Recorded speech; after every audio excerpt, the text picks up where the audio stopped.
In Lab 5, I investigated the motion of a dude doing an awesome looking jump on a trampoline. The feeling of jumping up and down on a trampoline is super fun and definitely much different than jumping up and down on the ground.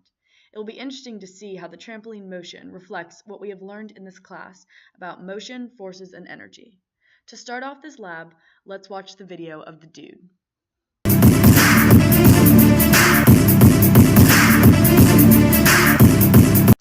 Looks pretty fun, right?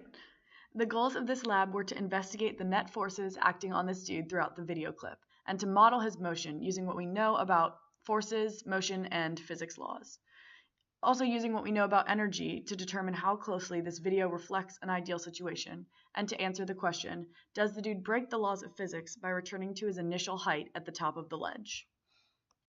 The fundamental principles I used in creating this model were Newton's second law and the energy principle. The system I initially defined as the dude, the trampoline, and the earth. I concluded that some of the dude's total energy is lost to the trampoline through internal energy, such as heat or friction. So I had to adjust my computational model to reflect this. Let's look at how I did this. I created a computational model of the dude's motion that reflects the Y position data exported from Tracker, as shown here. The model ended up being rather complicated because the forces contributing to the net force are not consistent throughout the duration of the dude's motion. I broke the VPython code into sections based on the free body diagrams of the dude at 3 different instances, depending on the time intervals in which they occurred. The first, shown here, is the free body diagram during the dude's contact with the spring. Now, because the dude does not bounce directly upwards, the angle phi was found to determine the direction in which the spring force acts on the dude.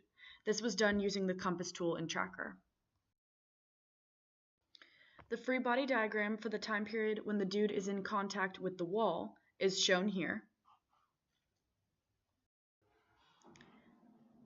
The free body diagram for the time during which the dude is falling through the air is shown here. The net force during each of these 3 situations was calculated using separate while loops that matched the time intervals from our observed motion. The dude's velocity and position were subsequently updated to match this net force value. When we run the model, we see that there is a noticeable difference between the computational model's motion and the observed motion. However, the overall trend of the graphs is the same. Because of limitations in this model, there were many assumptions made that likely lead to the disparity in the plotted motions, such as the values for K and S that determine the spring force. These assumptions definitely impact the accuracy of the computational model, however, were necessary to compute a spring force. The values for K and S are shown entered into the code here.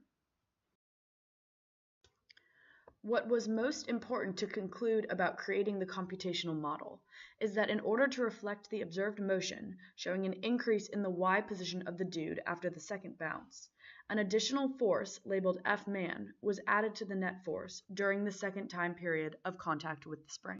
This is because contact with the spring causes a decrease in the total energy due to a loss of internal energy. The energy principle is not violated. I just need to account for the fact that the force of the dude's push adds to the total energy of the system so that the delta E remains equal to the work done by the surroundings on the system. In my model, I incorporated the dude's force as a factor of the spring force, thus as a part of the system. However, it would also be possible to redefine the system and surroundings so that the dude's push force comes from the surroundings and acts as work on the system. If we think about this in a real-world context, it makes sense because when you jump on a trampoline, if you are actively adding energy or producing a force, you will reach a higher height than if you just let the force of the earth pull you down into the trampoline. Here is a rather random example of a bear falling onto a trampoline. The bear is a passive trampoline bouncer because the bear does not add any force during his contact with the trampoline. Although rather ridiculous looking, as you can see, this bear does not reach the same initial height as where he began, which shows that some potential energy is being lost during contact with the spring. This video is helpful in observing the difference between the dude's motion from the trampoline and how the additional force added to our computational model was needed to reflect the dude's final height at the top of the ledge.